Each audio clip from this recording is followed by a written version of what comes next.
कैसे बतलाओ ये टेंशन देता है कितना टेंशन, कैसे बतलाओ ये टेंशन देता है कितना टेंशन। संशोधन के घर चक्कर में अब हमको नहीं आना है। पुरानी वही पुरानी हाँ पुरानी पेंशन हम सब लोगों ने ये खाना है। पुरानी पेंशन हम सब और एमपीएस यूपी। ये धरना प्रदर्शन चल रहा है तो आपकी यूनिट कहाँ से आई है?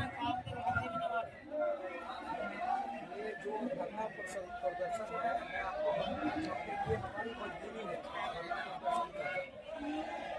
सरकार को चाहिए कि हमें जो 2001 जनवरी 2004 से पहले उन्होंने पुरानी पेंशन जो हमारी चली आ रही थी उसे बंद कर दिया, वो दोबारा हमें दे दे। ये आप मुझे भीड़ दिखाओ, ये जो लाखों की भीड़ हमारे पास है जो यहाँ आई हुई है, क्या ये शौक की भीड़ है? क्या ये घूमने आई है आप लोग? साथियों, जो एक हमारे बुढ़ापे का सहारा एक लाठी होता है, जब हम एक 60 साल की नौकरी पूरी करते हैं, 60 साल की नौकरी पूरी करने के बाद हमारे पास क्या बचता है? बीमारी, और कोई विकलांग हो गया, कोई बीमार हो गया, किसी का बड़ा परिवार है, किसी के बाल बच्चे सेटल नहीं, तो एक बुढ़ापे का सहारा गुजारा भत्ता एक तरह से हमें मिलता है। सरकार ने ये हमारा 60 साल की सेवा देने के बाद तो वो हमें मिलता था। इस तानाशाही सरकार ने एक आदेश पारित किया और उस प्रधानमंत्री ने किया जो खुद पेंशन के सहारे अपनी पूरी लाइफ की। अब मुझे एक बात बताओ आप कि अगर पेंशन गलत है तो ये सांसद मंत्री विधायक क्यों देते हैं? अरे ये तो लाखों करोड़ों में उनका हिसाब है, तो वो भी अपनी न ले, हमारे अभी बंद कर दो, हम राजी हैं। तो सरकार का पक्ष है कि उस पर आर्थिक बोझ पड़ता है। सरकार कह रही है आपकी जो इन्होंने जो अडानी अंबानी पूंजीपतियों को करोड़ों अरबों की जो संपत्ति, करोड़ों अरबों का जो लोन है वो उन्होंने माफ कर दिया, उस पर हमारी आर्थिक नुकसान नहीं होता हमारे देश की अर्थव्यवस्था को। यूपीएस और ओपीएस में क्या डिफरेंस है बताना चाहेंगे अपने कर्मचारी को? मेजर डिफरेंस ओपीएस में जमीन आसमान का उन्होंने ओपीएस की जगह हमें एनपीएस लागू कर दिया, हमारे ऊपर थोप दिया। ठीक है, जब हमने आंदोलन किया, ऐसे ही आंदोलन हमारा चलता आ रहा है 2023 में, 2024 में, हमेशा ही रामलीला ग्राउंड में जब 2023 अक्टूबर में हमारा आंदोलन हुआ था, उस टाइम सरकार ने देखा कि भाई हमें एनपीएस के बदले में एक कोई सब्स्टिट्यूट लाना पड़ेगा, तो उसके चक्कर में वो आपके 24 अगस्त 2024 को एक यूपीएस लेके आई। अगर हमारे संगठनों का, हमारे आप सभी लोगों का अगर दबाव नहीं होता तो क्या वो यूपीएस लाते? उसे क्या मतलब था? एनपीएस लागू कर दिया, बस कहानी खत्म, जैसी तानाशाही चले। भाई आज वो यूपीएस लाए हैं, मैं आप लोगों को आश्वस्त करना चाहता हूँ कि आने वाले टाइम पे वो हमारा ओपीएस भी ला के देंगे और यही सरकार लाएगी। और आंदोलन निरंतर ऐसे ही चलता रहना चाहिए, एक न एक 101% हमें सफलता हासिल है।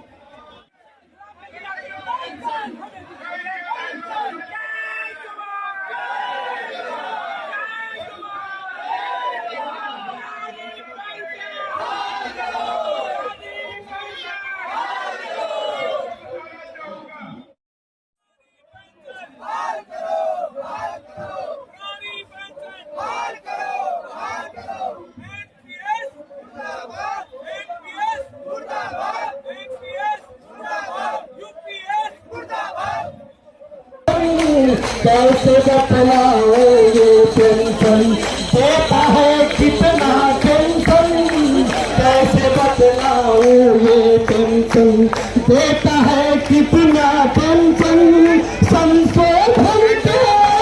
संशोधन के घर चक्कर में अब हमको नहीं आना है। पुरानी वही पुरानी हाँ पुरानी पेंशन हम सब लोगों ने ये खाना है। पुरानी टेंशन हम सब और एमपीएस यूपी। आज जो ये भीड़ आई है, इसका आने का मकसद क्या है? आज जो भीड़ आई है, पूरे देश के कोने कोने से जो सरकारी कर्मचारी इकट्ठा हुए हैं, वे हमारी पेंशन बहाली के लिए इकट्ठा हुए हैं और काफ़ी संघर्ष के बाद यहाँ तक आते हैं। और ये बहुत ही हमारे लिए सम्मान की बात है कि आज हम इसके लिए हम इकट्ठा हुए हैं और सरकार को इसके बारे में सोचना चाहिए। तो ओपीएस आपको क्यों चाहिए? ओपीएस हमारे सम्मान की बात है, बुढ़ापे का सहारा है और ये बड़े बड़े राजनेताओं को मिलती है, बड़े क्या छोटे राजनेताओं को मिलती है। और ये जजों को पेंशन मिलती है, ये कोई ऐसा नहीं है कि भाई हमें ही मिलती हो। ये हमारा तो 1 जनवरी 2004 से पहले सारे कर्मचारी ओपीएस में थे पुरानी पेंशन में, और 14 अगस्त 2024 से हमारा नया यूनिफाइड स्कीम पेंशन लागू होगी, जो बिल्कुल ही बेकार है। गवर्नमेंट जो यूपीएस लेके आई है, यूपीएस और ओल्ड पेंशन स्कीम में क्या डिफरेंस है, क्या बताना चाहेंगे? हमारा जो पैसा कटता है वो हमें वापस नहीं मिलता, और जो ओपीएस है उसमें हमारा जो पैसा भी नहीं कटता और हमें पेंशन भी मिलती है, और उसमें महंगाई भत्ता जुड़ के आता है, पे स्केल रिवीजन होता है, लेकिन इनमें ऐसा कुछ नहीं है। तो सरकार तो आपकी बात सुन नहीं रही है, तो फिर क्या करेंगे? हम आवाज देंगे, धरना प्रदर्शन करेंगे शांतिपूर्वक, और जब तक बहाल नहीं करते तब तक आंदोलन जारी है। और हम अपना आंदोलन जारी रखे हुए हैं, सरकार तक अपनी बातें पहुँचाएंगे। और कुछ यूनियन का कहना है कि सरकारी नेता जो हैं वो पेंशन ले रहे हैं और कर्मचारी को नहीं ले, इस पे क्या तथ्य है आपका? ये तो यही बात हो गई कि हमें तो चाहिए रसगुल्ला है और इन्हें ना दे हम गुड़ भी। तो ऐसा नहीं है, पेंशन सभी को हक है, उनका भी खर्च है और हमारा भी। हम तो ये आवेदन करेंगे माननीय प्रधानमंत्री जी से, उन्हीं के पास विभाग है कि सभी कर्मचारियों का हित सोचते हुए पुरानी पेंशन बहाल करें, और सभी कर्मचारियों की शुभकामनाएं हैं। अगर वे बहाल करते हैं तो हम उनका सहसम्मान स्वागत करेंगे, पूरे देश के कर्मचारियों का। और जैसे कि कहा जाता है कि अगर पेंशन लागू होती है तो फाइनेंशियल बोझ पड़ेगा देश की जनता के ऊपर, इसके ऊपर क्या कहना है? ये तो वो वाली बात हो गई कि अब वो वाली बात हो जाती, फिर राजनीति वाली की कई लाख करोड़ रुपए बड़े बड़े उद्योगपतियों के माफ हो जाते हैं। और कई ऐसे राजनेता थे जो अभी हरियाणा में पकड़े गए, जिनकी जो चुनाव नहीं लड़े उनकी पेंशन चालू कर रखी है। तो अगर ऐसा देखा जाए तो राजनेताओं की भी बंद हो जानी चाहिए, वो भी तो देश को बोझ बढ़ रहा है। ऐसा नहीं, पैसा नहीं, पैसा बहुत है, सरकार का पेंशन चालू कर सकती है।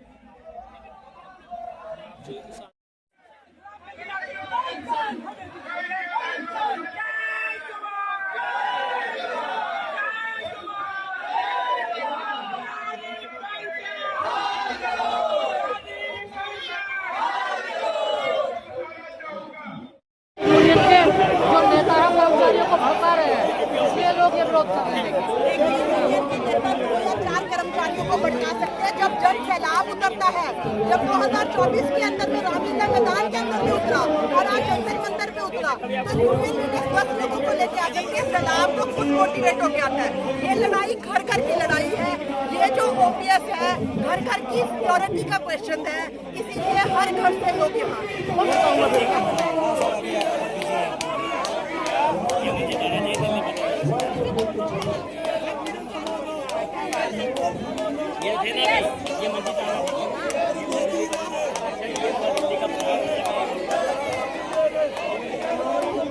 सरकार से ऐसे सवाल किए जाते हैं, रोजगार हो या शिक्षा, पर वो कहते हैं हमें जनता वोट दे रही है। देखिए, ये तो कुछ लोग हैं जो किसी के एजेंट है, वो विरोध करते